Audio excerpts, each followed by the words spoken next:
नमस्कार, मैं संदीप परिहार आज फिर से आपके बीच में आया हूं एक नया वीडियो लेके। आज मेरे बीच में जो है पंडित श्री मुकेश महाराज जी, ये बहुत अच्छे एक कथावाचक हैं।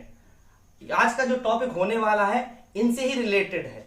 आज हम आप बात करेंगे संस्कार, संस्कृति और हमारे सभ्यता के बारे में कि जो हमारी पद्धति या जो आज की नई जनरेशन है वो किस तरीके से संस्कार और संस्कृति से दूर होती चली जा रही है। तो आज हम कुछ सवाल इस जनरेशन के लिए, जो अपने नई जनरेशन के लोग हैं, उनके सवाल किस तरीके से आते हैं, कैसे इस जनरेशन कितनी दूर हो चुकी है संस्कृति से, आज हम महाराज से पूछेंगे। और महाराज लगभग आपको संतुष्ट करेंगे इन सवालों के साथ, इन जवाबों के साथ कि किस तरीके से आंसर रहेंगे और आपको समझ में आएंगे। महाराज, एक सबसे बड़ी बात आज की जनरेशन में जो आती है वो ये जो देख रहे हैं आजकल कि संस्कार और संस्कृति से ना बहुत दूर हो गए हैं बच्चे। तो ये क्या कारण हो सकता है कि ये दूर हो गए हैं इतने ज्यादा? नमस्कार राजेश्याम। संदीप जी, जो आपने कहा कि संस्कार और संस्कृति, जब तक हमारे जीवन में संस्कृति नहीं होगी तो संस्कार प्रायः हमारे जीवन में नहीं आएंगे। और इसका सबसे बड़ा जो कारण है, सत्संग जादूष गुणा भवन्ति, हमारी संगत कैसी है। माता पिता इसमें मुख्य भूमिका, गुरुजनों की मुख्य भूमिका निर्धारित रहती है। जैसे कुम्हार के पास गीली मिट्टी होती है, वो किस मूर्ति का आकार उस मिट्टी को देता है उसमें निहित है। हम प्रायः अपने बच्चों को छोटे से ही आज की जनरेशन को मोबाइल से अटैच करना, टीवी से अटैच करना, तो ये सिखाते हैं। हम अपनी संस्कृति से बिल्कुल दूर होते जा रहे हैं। बिल्कुल ये चीज हो रही है बहुत ज्यादा। पहले के जीवन में जब हम विद्या अध्ययन करते थे तो हमारे जीवन में कुछ चीजें रहती थी। काग चेष्टा वको ध्यानम स्वान निद्रा तथैव च अल्पाहारी गृहस्थ्यागी विद्यार्थी पंचलक्षणम, ये 5 चीजें होती थी कि थोड़ी सी ही निद्रा हो, निद्रा ऐसी हो कि महाराज तुरंत हमारी नींद खुल जाए करके।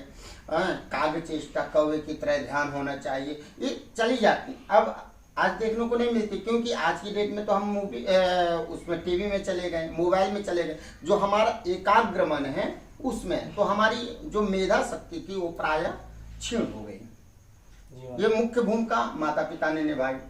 दूसरी, अब गुरुजन का पहले हमारे जब हम गुरुकुल में निवास करते थे तो वहां पर हमें जो खाने को भी मिलता था वो भी एक सात्विक और शुद्ध वातावरण के साथ शुद्ध आहार मिलता था। जी बिल्कुल। आज हमारे यहाँ जब गुरुजन आते हैं तो हम आहार की बात तो नहीं करते, हम सत्संग की बात नहीं करते कि हमारी मित्रता किससे है, हम पढ़ाई करने के उपरांत किस बच्चे से मिल रहे हैं, उनका स्वभाव कैसा है, उनका वातावरण कैसा है, इन चीजों से हम दूर होते गए। और जब इन चीजों से दूर होते हैं तो जो हमारा पढ़ने का लक्ष्य था वो नष्टप्राय हो गया। आज की डेट में हम पढ़ाई भी करते हैं तो क्या अर्थागमो नित्यमरोगिता से धन का आगमन हो, उस चीज के उद्देश्य को लेकर के हम पढ़ाई करते हैं। पहले हम पढ़ाई करते थे कि हमारा उद्धार, हमारी संस्कृति जीवित कैसे रहे। जैसे आज कल आपने देखा होगा कि नया वर्ष जब आता है तो नए वर्ष में बच्चों को कितना हर्षोल्लास होता है 1 तारीख को लेकर के। क्या वो हमारी संस्कृति से रिलेटेड है क्या? बिल्कुल नहीं जी, नहीं बिल्कुल नहीं है। मगर बच्चे कितने हर्षोल्लास से मनाते हैं। उन्हें सिखाया गया इस तरीके, उन्हें सिखाया गया, क्योंकि ये हमने टीवी के द्वारा, मोबाइल के द्वारा सिखाया और उनके दोस्तों के द्वारा सिखाया। हमने अपनी संस्कृति को दूर रखा। वही संस्कृति में अगर हम नवरात्रि, जैसे हमारा नया वर्ष चैत्र प्रतिपदा, द्वितीय प्रतिपदा से लगता है, शुक्ल पक्ष की प्रतिपदा से, तो हम पहले बच्चों को ये सिखाते हैं कि हमारी नवरात्रि आ गई। हमने बच्चों को ये नहीं बताया कि हमारा नवीन वर्ष प्रारंभ हो गया। ये बिल्कुल सही कहा आपने। हमारी संस्कृति बिल्कुल, और हमारा जो नवीन वर्ष प्रारंभ हुआ है तो उसके साथ प्रगति ने भी अपने वातावरण में परिवर्तन किया। ये हमने सिखाया नहीं, हमने तो ये सिखाया कि नवरात्रि बेटा चालू हो गई है, माता रानी की पूजा करो। अगर हमने वही बच्चों को ये सिखाते कि बेटा आज से आपका नवीन वर्ष प्रारंभ हुआ है, माँ भगवती की आराधना विद्या के रूप में भी कर सकते हैं, लक्ष्मी के रूप में भी कर सकते हैं और शक्ति के रूप में भी कर सकते हैं। इस ध्येय को लेकर के हमारा नवीन वर्ष शुभ हो, अगर ये चीज सब सिखाते तो हमारे बच्चे संस्कारी बनते।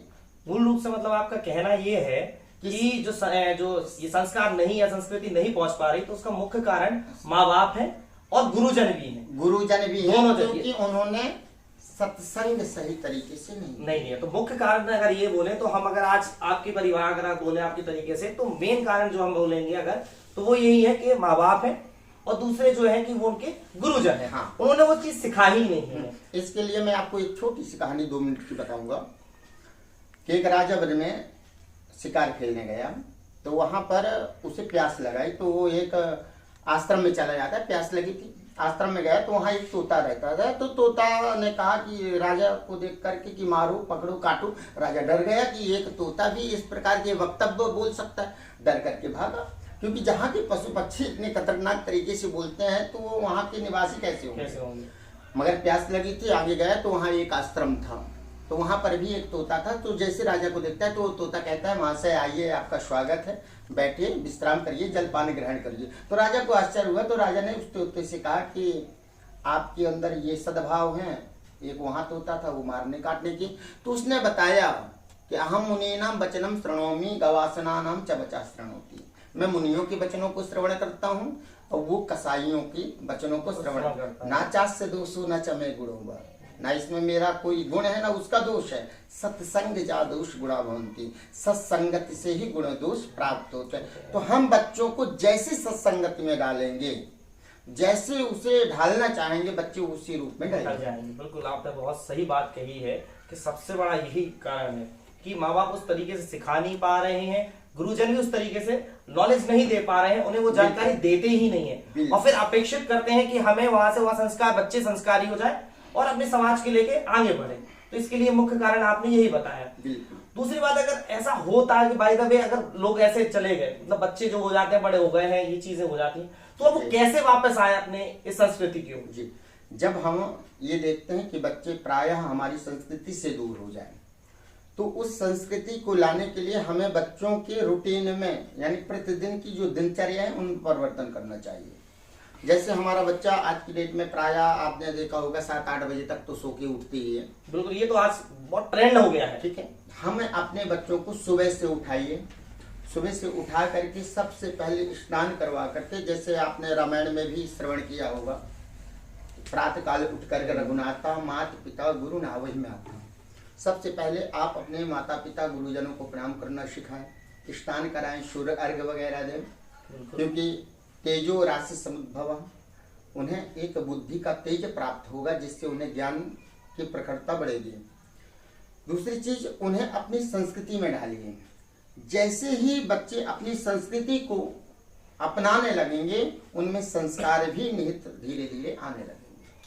लेकिन पंडित जी, ये दिक्कत ये है, आज की जनरेशन के साथ समस्या ये आ रही है कि आप कहते हैं कि वो जनरेशन वो नया, मतलब आजकल गानों में बढ़िया राम संगीत जो होंगे उसमें डांस कर लेंगे। भागवत में भी मैंने देखा है कई बार कि भागवत के दौरान बढ़िया आराम से डीजे मीजे में गाने बजेंगे तो बड़े आराम से एंजॉय भी करते हैं। बिल्कुल। लेकिन वो जब उन्हें अपनाने की बात आती है तो अपनाते नहीं है पूर्णता। जैसे कि अगर भागवत पूरी पढ़ते हैं, सुनते हैं, जाते हैं, घूमते हैं, सब करते हैं, पर वो उसके जो भागवत का जो रस है वो उसको अपनाते ही नहीं है।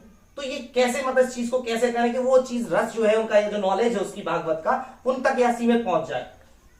संदीप जी, मैंने आपको पहले ही बताया कि मेधा शक्ति जो आज के समय में प्राय पलायित हो गई है। हमारे वेदों में स्तुति कहा गया है। स्तुति कहते हैं कि पहले वेद जो होता था सुनने मात्र से हम लोग ग्रहण कर लेते थे, वेदों को स्तुति कहा गया है।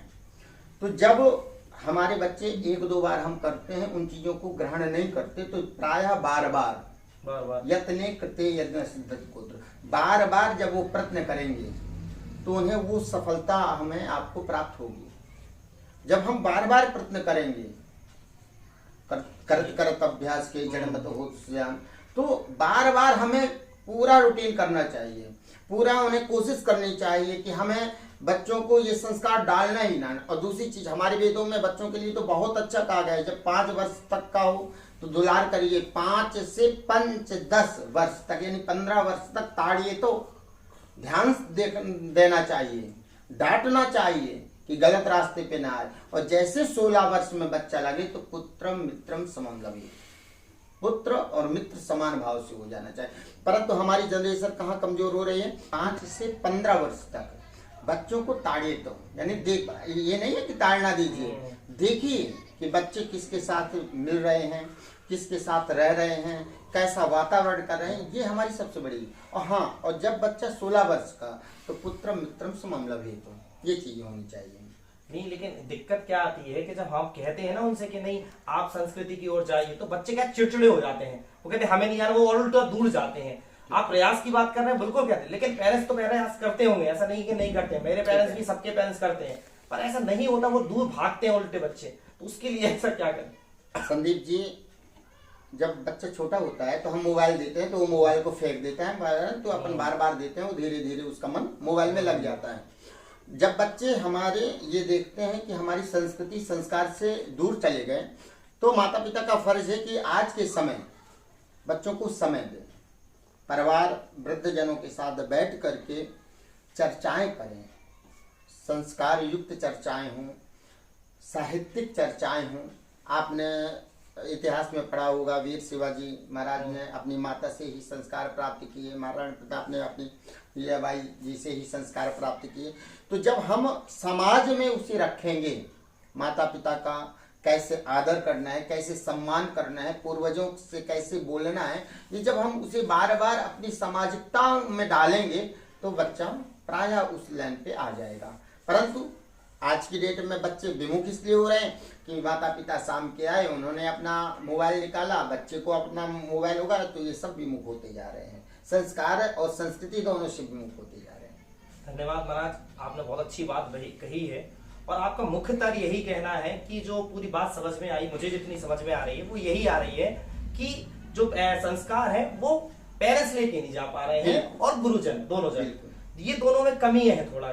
इसके लिए अगर हम ये माने, अगर मैं सीधा बोलूं, सटीक बोलूं, थोड़ा कटु भी हो सकता है कि आज की डेट में अगर मतलब बच्चे संस्कारी नहीं है तो माँ बाप की गलती है। बिल्कुल बिल्कुल, ठीक है, इसमें ये ऐसा नहीं है कि भाई समाज की गलती है, पहली गलती माँ बाप की, बाद में जाके समाज से जुड़ता है। तो ये बात आपको भी ध्यान रखनी है कि नई जनरेशन के लोगों के, आपके माँ बाप जो भी हैं उनको भी, या जो लोग जितने लोग भी देख रहे हैं, इस चीज का बहुत ज्यादा, आप लोग भी आगे जाके जनरेशन में बनेंगे, माँ बाप बनेंगे, तो इस चीज का बड़ा ध्यान रखना है कि अपने बच्चों को संस्कार उनके माँ बाप देते हैं, समाज संस्कार नहीं देगा, माँ बाप देंगे, इसलिए बहुत ज्यादा ध्यान रखें। और टीचिंग भी ऐसी होनी चाहिए जो संस्कारी हो, ये ना अर्थ ना सिखाए, वहां संस्कार सिखाया जाए। आज के लिए धन्यवाद।